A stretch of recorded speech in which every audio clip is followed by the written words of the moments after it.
Here we go.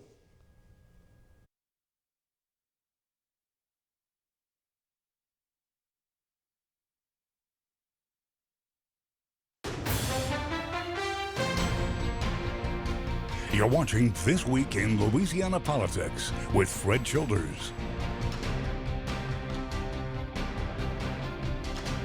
Good morning, I'm Fred Childers. Hope you're having a great weekend. Thanks for joining us for This Week in Louisiana Politics on your local election headquarters. We have a lot to cover, so let's get to it. The 2022 Louisiana legislative session came to a close this week after passing a historic budget and a number of tense social policies. Capitol reporter Shannon Hecht brings us some of the highlights of this session.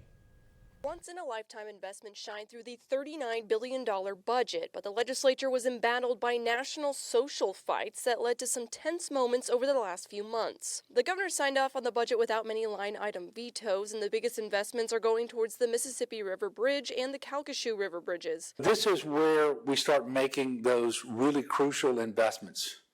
To make sure that people know that we have our house in order. K through 12 teachers will also be getting a $1,500 raise, and higher education faculty will get a 5% raise. There were several tense debates on topics from abortion to gun control to critical race theory and vaccines. One bill criminalizes doctors for performing abortions should Roe v. Wade be overturned, but it does not include exceptions for rape and incest, as the anti-abortion governor has said he would have liked to see in the bill. I believe Senator Jackson's bill was an effort to reconcile all of those various enactments so that you had more consistency and less of a problem in terms of different definitions, different penalties, different things like that. But, and quite frankly, the White House got this wrong today. Edwards says he will not be signing the ban on transgender athletes, but will allow it to become law based on the recent votes on both sides of the aisle. He will also be calling a special session in a few days to address the court order to draw a new congressional map to include a second majority-minority district. At the Capitol for your local election headquarters, I'm Shannon Hecht. Yeah, and that redistricting session is already in limbo, with a federal appeals court granting a stay. Louisiana's middle district judge ordered a new map be passed by June 20th, but Republicans are desperately trying to avoid losing a red congressional seat. So Senate President Paige Cortez and Speaker of the House Clay Sexsnyder are calling on Governor Edwards to rescind his call for a special session until the judicial process is complete. Louisiana may soon have some of the most restrictive abortion laws in the nation if Roe versus Wade is overturned. A bill passed by the legislature this year now sits on the governor's desk, and some lawmakers are making a plea for him to veto it. Their main concerns are the increased punishments for doctors and how strict the exceptions are to save the mother's life. The mother, the pregnant woman, has to actually be almost close to death. Very close to death. And it also requires 2 physicians to sign off on this, which you don't have to do that for any other procedure, but in our rural areas, it's next to impossible. The group of lawmakers hope the governor will consider blocking the bill, but the governor says the trigger laws in place already don't have those exceptions. Governor Edwards will not veto a bill that bans transgender women and girls in Louisiana from competing on college and K-12 female athletic teams. He vetoed a similar bill last year, and an override effort fell 2 votes short.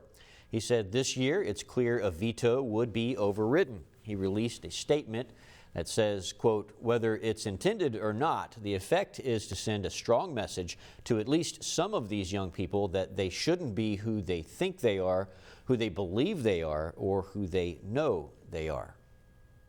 The U.S. Department of Justice is opening an investigation into Louisiana State Police. They're looking into patterns of abuse, including the deadly arrest of Ronald Green back in 2019. This is the first statewide pattern or practice investigation of a law enforcement agency in more than 2 decades. Ariel Salk reports. Today, The Justice Department is opening a civil investigation into the Louisiana State Police. A joint pattern or practices investigation was announced by the Department of Justice Civil Rights Division and all 3 U.S. Attorney offices. We cannot ignore any allegation of constitutional violation. 3 years after the death of Ronald Green in state police custody, the civil rights investigation will seek to find answers to whether LSP uses excessive force and if it engages in racially discriminatory policing. We find significant justification to open this investigation now. We received information about the repeated use of excessive force, often against people who are suspected of minor traffic offenses, are already handcuffed, or are not resisting. In some cases, the injuries these individuals suffered were severe, including the death of at least one individual. The investigation will include sifting over data, including incident reports and body camera videos. And they are asking the public to come forward with any relevant information. We ask that the community become a part of the process. When the investigation is complete, a report will be made public. If violations are found, they will aim to work cooperatively with the state to fix the problems. If an agreement cannot be reached, the Justice Department is authorized to bring a civil lawsuit. That was Ariel Salk reporting. Governor Edwards and Colonel Lamar Davis both released statements saying they will fully cooperate with this investigation. There looks to be a shakeup in the legislature as multiple state representatives, one you see there, announced campaigns for higher office. With the unexpected exit of Karen Carter Peterson from Senate District 5, State Representative Mandy Landry and now State Representative Royce Duplessis will be running for the seat. Both are from the New Orleans area. It is also not clear who will run for Senator Rick Ward's District 17 seat that encompasses Port Allen. State Representative Scott McKnight of Baton Rouge also announced his run for state treasurer. Some believe that's an indicator Treasurer John Schroeder will run for governor. Coming up, brazen acts of foolishness on the streets of New Orleans has at least one city leader pointing the finger directly at the police chief. Stay with us. That's next.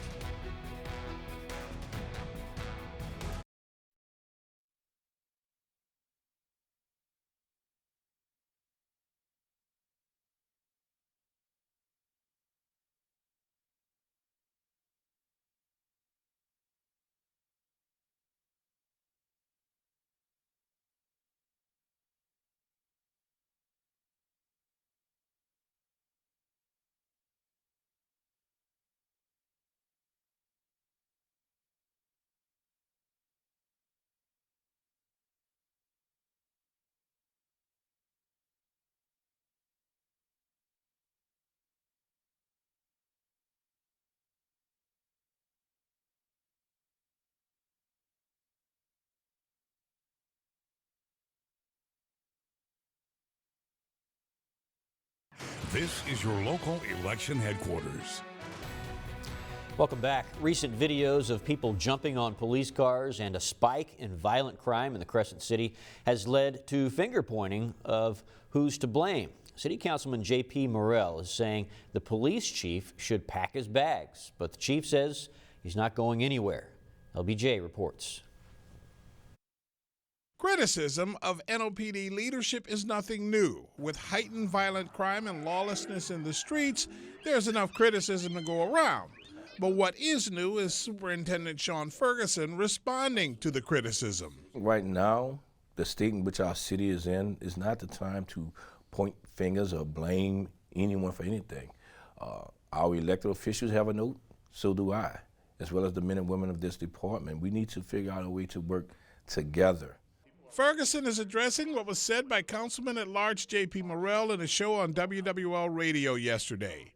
Morrell has long been a critic of the chief and the department, as he told us just a month ago. We've had weekends where half a dozen people have died and there's absolute silence. And what that tells the community is there's a lack of concern or urgency in solving the problem. What Ferguson is repeating is his call to the council, not for criticism, but more support for the men and women in blue, in addition to staffing and retention.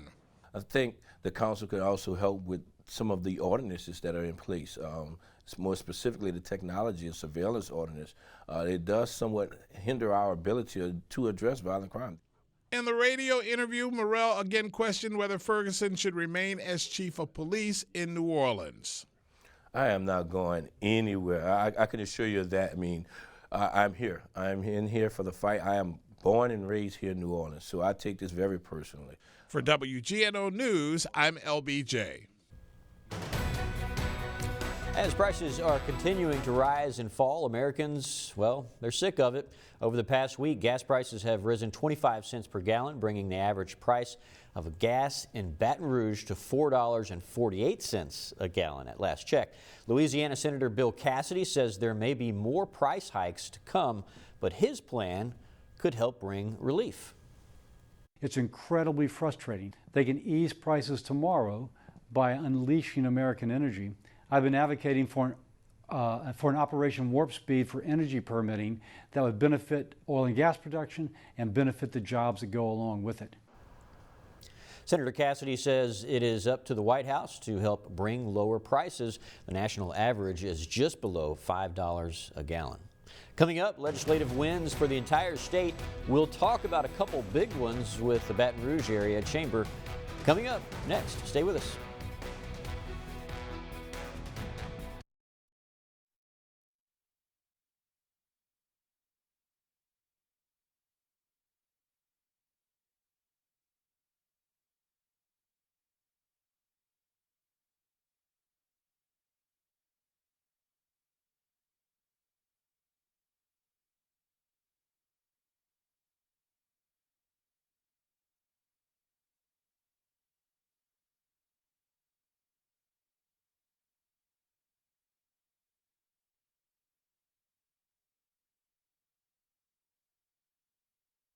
This is your local election headquarters.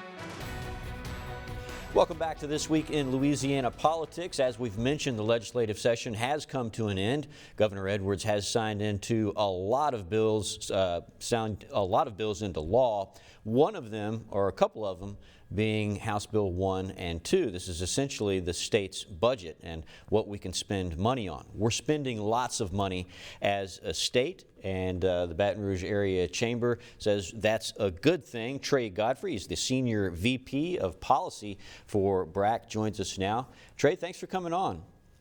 It is awesome to be here. I've been watching this program for a very long time, so to have the opportunity to be on with you is a treat.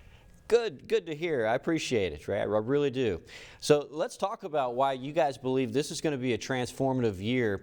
This was a transformative session for the legislature, and you say 2022 is going to be a good year. Why is that? It was a banner year. First of all, and I'll say this first, there's more one-time money than we've ever seen before. And so legislators really made a point of coalescing around spending priorities. And essentially ensuring that one-time funds wouldn't necessarily go toward recurring expenses. They were very fiscally responsible in that regard, but one-time funds going toward major projects was one of the primary themes of session. So here in the Capital Region, of course, there is reason to celebrate because probably since maybe the second Edwin Edwards administration, there has been talk about creating an alternative route around the city core of Baton Rouge because of the thing we always talk about, right, is traffic. So after years and years of talks and studies and stops and starts, we have funding for a new bridge in the Capital Region, and we couldn't be more excited about that. DOTD a couple of weeks ago narrowed down the list of potential crossings to 3, all of which fall just short of East Baton Rouge Parish in Iberville Parish. Crossing over into Iberville Parish on the west side of the river. So when it comes to one-time funding expenditures, we are extraordinarily excited about that.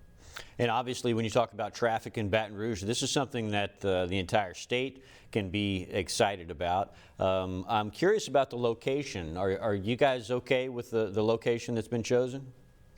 We are absolutely. So these 3 crossings are within a very tight geographical area to one another. And so when you take a look at the data as far as traffic mitigation and a lessening, a mitigation of vehicle vehicle hours traveled was one of the measures that they used. And then you take a look at the actual constructability and the costs. These three locations check all of the boxes. And you're exactly right. This is not just a capital region issue. I-10, runs for, 1,000 plus miles from the West Coast to the East Coast. And the number one choke point of traffic is the Horace Wilkinson Bridge in Baton Rouge across that entire span. So as a part of mega project funding, this was one of them, along with 49 in Lafayette, 49 North around Shreveport, and Interstate 10 in Lake Charles. And so the fact that these four mega projects have funding to move forward bodes really, really well for the state, not only for quality of life and traffic mitigation, but also for economic development. And speaking of quality of life, you can't have quality of life without jobs. And I know you guys are excited about the money that's spent to make sure that we get more jobs. Unemployment's actually doing okay, but I think some funding was used to extend what's called the Quality of Jobs program. Why is that program important? Quality Jobs program is probably the greatest economic development incentive that we have within our toolkit of incentives. So every time we work with companies who are looking at locating anywhere in the state of Louisiana, Quality Jobs is an incentive program that we can use for attraction purposes. You mentioned quality of life in neighboring states, Texas, for instance, where we tend to lose a lot of potential big economic development projects. Quality of life, quality of place issues differ there, which makes them more attractive. And so having an incentive that we can use for companies who are bringing high demand, high paying jobs gives us a leg up and allows us to be more competitive than we otherwise would. Now, a couple of years ago, the state instituted a policy, which is a really smart one, to evaluate every economic development incentive that the state offers to look at things like return on investment. Are we spending money the right way as far as incentives go? And are we getting a return, the type of return that we should be getting? And so each one of these incentive programs have been set to sunset. And so there were two that were set to sunset this year that were extended, and that was Quality Jobs and then the Competitive Projects Payroll Incentive, or CPPI as it's known. That's a slightly lesser used incentive, but one I can certainly see the Department of Economic Development using a lot more frequently moving forward. So one of your goals in, let's see, the Bring It Baton Rouge, I have the pamphlet here. One of your goals in your Bring It Baton Rouge campaign is to boost a positive perception of Baton Rouge. I believe you even have a number, 20%, to bring it up to the image. I'm just wondering if any of these expenditures in HB 1 or HB 2 does that directly. Really, really glad that you asked that. The Bring It is, that's our new 5-year strategic plan under the slogan Bring It. So some of the spending does, and so when you talk about the positive perception of Baton Rougeans about Baton Rouge or the Baton Rouge region, we did some polling and we found some really interesting things. Believe it or not, people outside of the capital region tend to have a better opinion of the capital region than those of us who live here.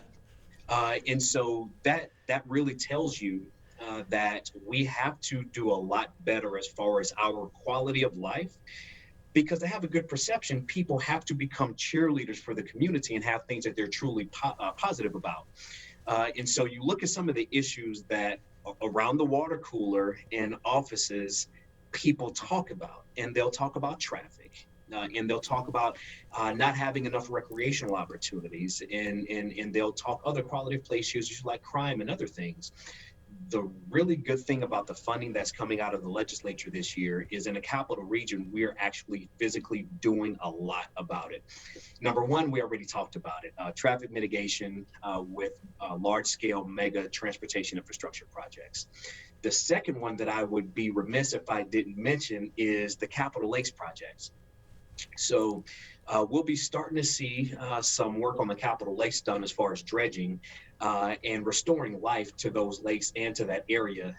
And I've looked at the master plan, and it is absolutely beautiful. And so between P1 and P5 funding this year in capital outlay, there's more than $26 million that was allocated. And then there were some other one-time funding sources that provided some public safety upgrades from the local level as well.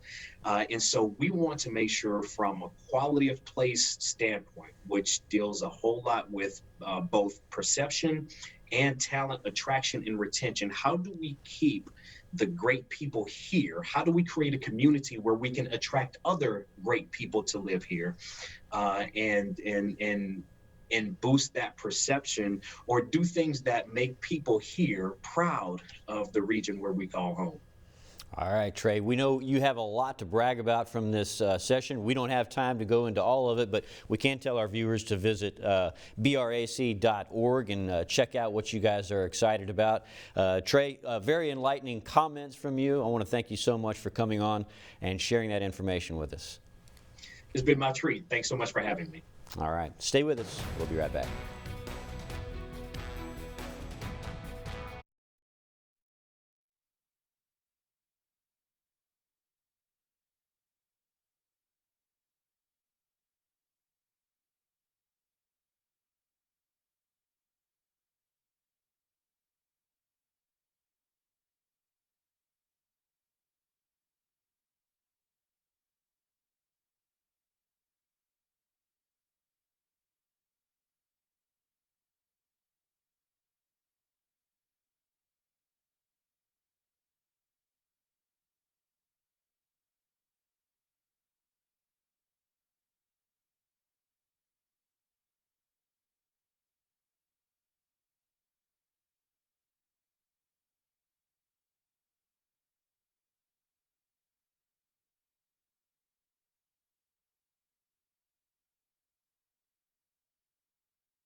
This is your local election headquarters. Welcome back. Looking ahead to the coming week, tomorrow, District Attorney John Belton of Union Parish will be speaking at the Baton Rouge Press Club. He will be talking about his run for Attorney General. On Thursday, the Gaming Control Board and the Bond Commission will be meeting at the Capitol. The hearing for the special committee investigating the death of Ronald Green has been canceled. Thank you for joining us for This Week in Louisiana Politics. I'm Fred Childers. Stay safe, stay informed, and I'll see you next Sunday right here on your local election headquarters.